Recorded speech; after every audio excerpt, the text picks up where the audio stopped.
नमस्कार दोस्तों, स्वागत है आपका ISPCS एकेडमी में। और यूपी PCS जे की जो रिवीजन सीरीज़ है उसमें हम आज स्टार्ट कर रहे हैं संपत्ति अंतरण अधिनियम। तो ये इसका पहला प्रैक्टिस सेट है और ये घटना चक्र है। कोशिश करेंगे कि हम आपके एग्ज़ाम तक पूरी घटना चक्र को या एक एक एक्ट को पूरा रिवाइज कर ले। तो चलिए स्टार्ट करते हैं। यहाँ पर पहला क्वेश्चन कह रहा है कि संपत्ति अंतरण अधिनियम कब लागू हुआ। तो यह लागू हुआ 1 जुलाई 1882 को। और मित्रों, यदि आप चैनल पर नए हैं तो चैनल को जरूर सब्सक्राइब कीजिए। अब क्वेश्चन 2 कह रहा है कि संपत्ति अंतरण अधिनियम किस वर्ष बनाया गया। तो 1882 में, ऑप्शन बी। फटाफट करेंगे। संपत्ति अंतरण अधिनियम 1882 का अध्याय 2 किस विधि के नियम को प्रभावित करने वाला नहीं माना जाता। तो मुस्लिम विधि को प्रभावित करने वाला नहीं माना जाता।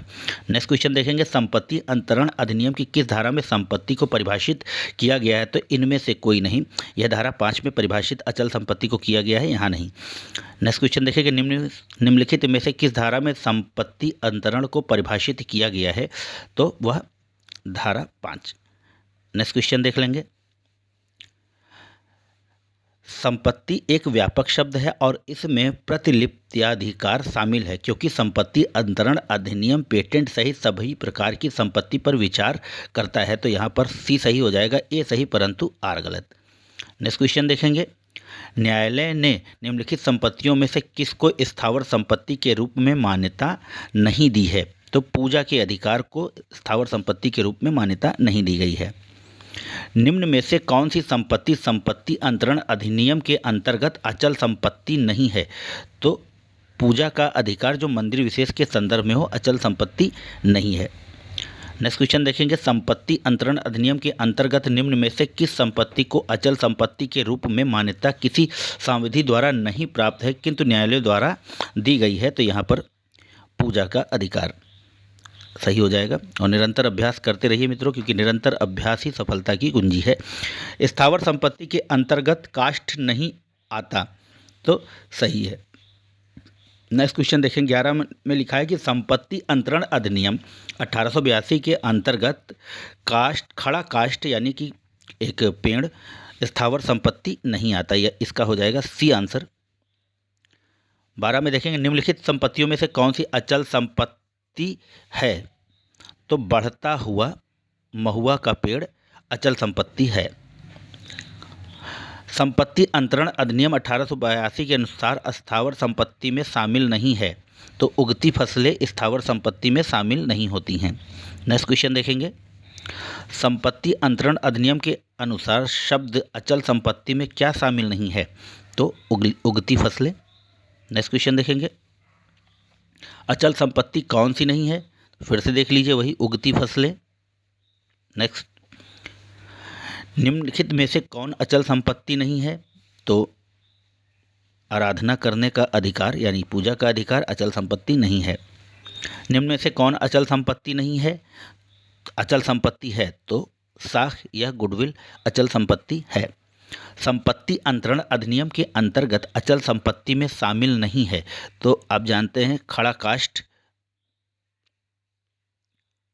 अचल संपत्ति की वर्गीकृत तालिका में कौन सा पद सम्मिलित नहीं है।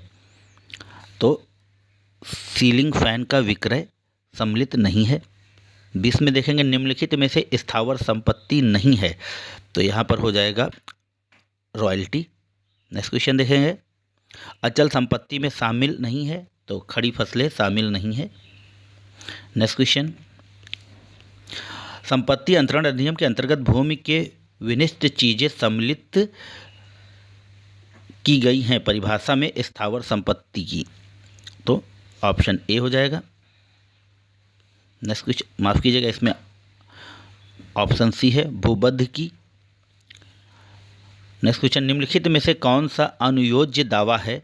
तो भविष्य निधि अनुयोज्य दावा है।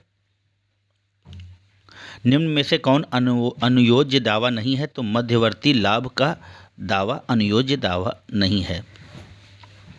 नुकसानी के लिए वाद का अधिकार अनुयोज्य दावा नहीं है। निम्न में से कौन अनुयोज्य दावा है। तो मुस्लिम महिला को अदत्त मेहर का दावा अनुयोज्य दावा है। नेक्स्ट क्वेश्चन देखिए। निम्न में से कौन सा अनुयोज्य दावा है। तो मुस्लिम महिला का अदत्त मेहर का दावा अनुयोज्य दावा है। कौन सा अनुयोज्य दावा है। तो ये सभी। बकाया किराया का दावा, भविष्य निधि भागीदारी में भाग का दावा, ये सभी, यानी ऑप्शन डी। नेक्स्ट क्वेश्चन देखिए, निम्न में से कौन से अनियोज्य दावे हैं?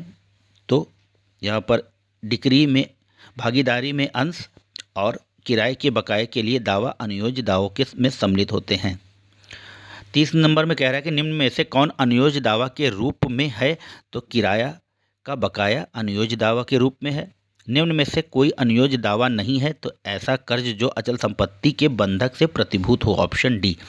32 नंबर क्वेश्चन में कह रहा है कि निम्न संपत्ति अंतरण अधिनियम 1882 के अंतर्गत अनियोज्य दावा नहीं है, तो कॉपीराइट अनियोज्य दावा नहीं, बाकी ये सारे अनियोज्य दावा हैं। 33 नंबर क्वेश्चन देखेंगे, संपत्ति अंतरण अधिनियम 1882 के अंतर्गत निम्न में से कौन अनियोज्य दावा नहीं है? तो डिक्री के अंतर्गत देय धन प्राप्त करने का अधिकार अनियोज्य दावा नहीं है। चलिए 34 नंबर देखेंगे, निम्नलिखित में से कौन सा अनियोज्य दावा नहीं है? अज्ञप्ति के अंतर्गत देय धन प्राप्त करने का अधिकार, ऑप्शन सी।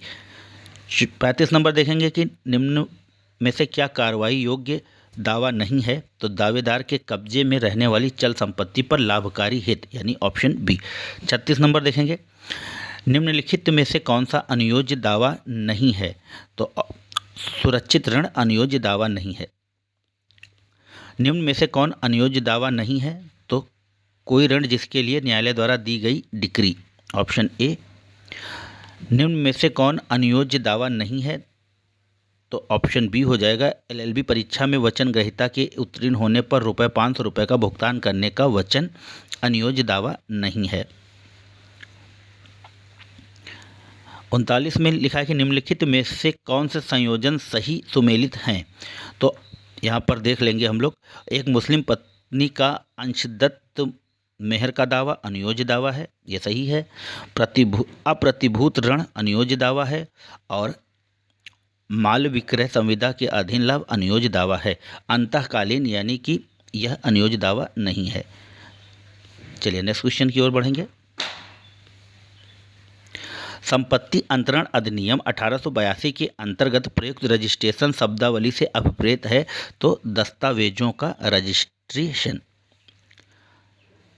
नेक्स्ट क्वेश्चन देखेंगे, संपत्ति अंतरण अधिनियम की धारा 3 के अंतर्गत सूचना की कोटि में नहीं आता, तो रजिस्ट्रीकरण जहां लिखित अनिवार्यता रजिस्ट्री योग्य ना हो।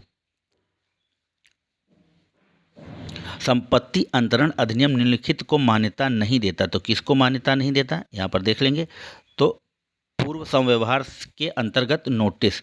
नेक्स्ट क्वेश्चन देखेंगे, निम्न में संपत्ति अंतरण अधिनियम की कौन सी धारा सूचना को परिभाषित करती है? तो धारा 3 सूचना को परिभाषित करती है। निम्नलिखित में से कौन सा प्रलक्षित सूचना नहीं है? तो निश्चित ज्ञान प्रलक्षित सूचना नहीं है, माफ कीजिएगा, ऑप्शन डी। चलिए 45 नंबर क्वेश्चन देखेंगे, संपत्ति अंतरण अधिनियम 1882 के अधीन अनुप्रमाणित शब्दावली से अभिप्रेत है, तो 2 या अधिक साक्षियों के द्वारा अनुप्रमाणित।